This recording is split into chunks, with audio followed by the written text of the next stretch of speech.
বেশ কদিন ধরে ভ্লগ আপলোড করা হচ্ছে না কারণ আমি অসুস্থ। তারপরেও ক্রিসমাসের দিনে বের হয়েছিলাম পরিবারের সাথে উদযাপন করার জন্য। সকালবেলাটা তো বেশ ঠান্ডা ছিল ক্রিসমাসের দিনে, মানে ২৫শে ডিসেম্বর। ভালো রকমের ঠান্ডা ছিল। আর আমার বাসা যেহেতু ৮ তলায় সেইজন্য আরো বেশি ঠান্ডা লাগছিল। চারিদিক দিয়ে হু, হু করে বাতাস ঢুকছিল। এই গাছটা আমি নেপাল থেকে এনেছিলাম, আপনাদের যদি মনে থাকে। নেপাল ভ্লগে দেখিয়েছিলাম। একটুখানি ডাল ভেঙে এনেছিলাম, সেটা লাগিয়ে দিয়েছি, তরতর করে হয়ে যাচ্ছে। আর এইটা আমার বান্ধবী সুমি এনেছিল লন্ডন থেকে। এই গাছগুলো সব লাগানো হয়েছে। গাছগুলো বেশ যত্নে বেড়ে উঠছে।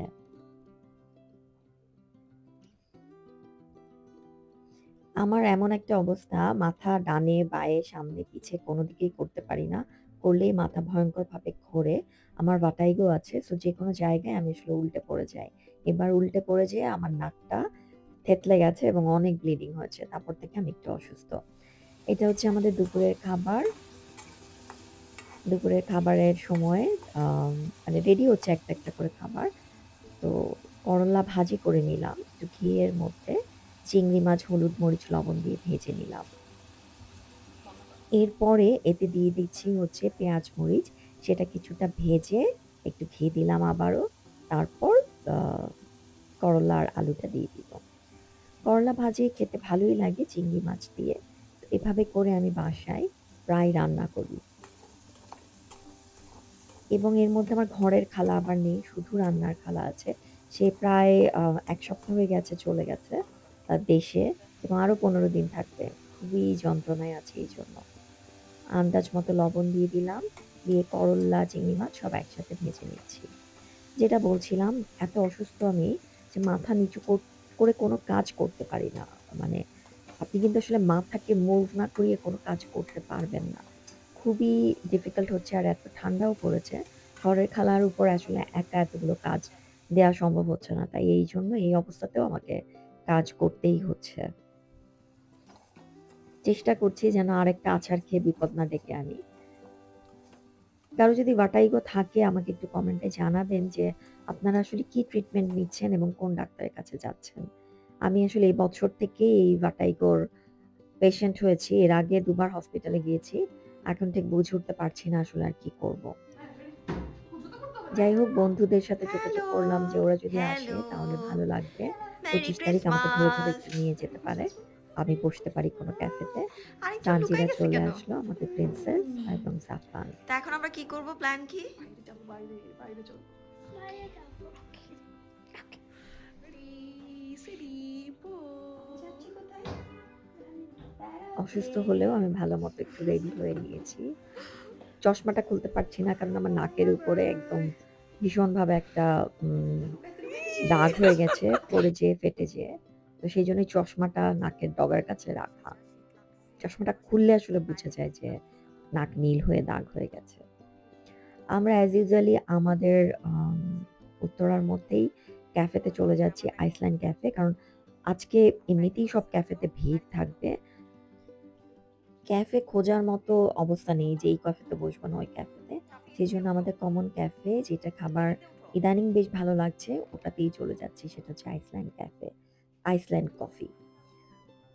চলে গেলাম।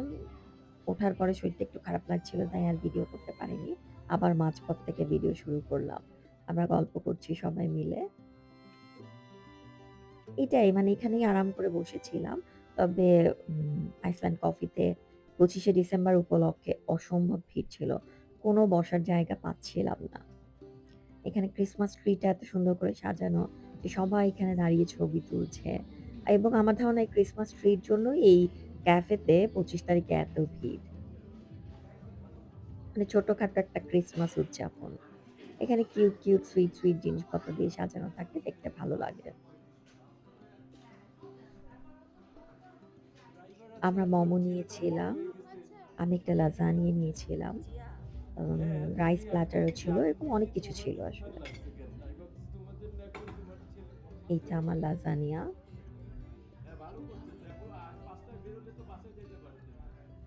এই অসুখ-বিসুখের জন্য আমার মুখের টেস্ট বাডটা নষ্ট হয়ে গেছে। আমি ফুডের কোনো টেস্ট পাচ্ছি না। তবে এদের খাবার মজা। খেতে ভালো লাগে।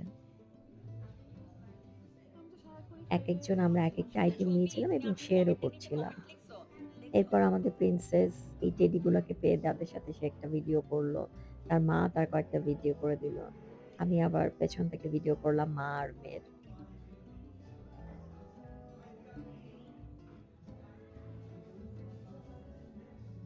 এই ক্যাফেটা তো ইদানিং আমার ব্লগে আপনারা প্রায়ই দেখছেন। আসলে অন্য কোথাও যাওয়ার মতো অবস্থা ছিল না। সো বাসার কাছে যা ছিল সেটাতেই চলে এসেছি। ক্রিসমাস ট্রিটা খুবই সুন্দর করে সাজিয়েছে। খুব স্মার্টলি সাজিয়েছে ক্যাফের মতো। এটার কারণ হচ্ছে এদের মালিক হচ্ছে কোরিয়ান। তো সবকিছু সে বাইরে থেকে এনেছে কিন্তু মানে নাইসলি সে সাজিয়েছে। আমরা একটা প্রাইভেট রুমে বসেছিলাম। এরপর ১১টার দিকে আমরা বের হয়ে গেলাম এবং এখানে তো মানে আমরা গিয়েছিলামই আসলে অনেক দেরি করে ৮:৩০-৯টার দিকে। আজকে তো মানে অনেক ঠান্ডা ২৫ তারিখে। সো চারিদিকে কুয়াশা, রাস্তা এত ভালো লাগছিল দেখতে মনে হচ্ছিল রাস্তার দিকে হাঁটলে বা ঘুরলে খুব ভালো লাগবে এই কুয়াশার মধ্যে।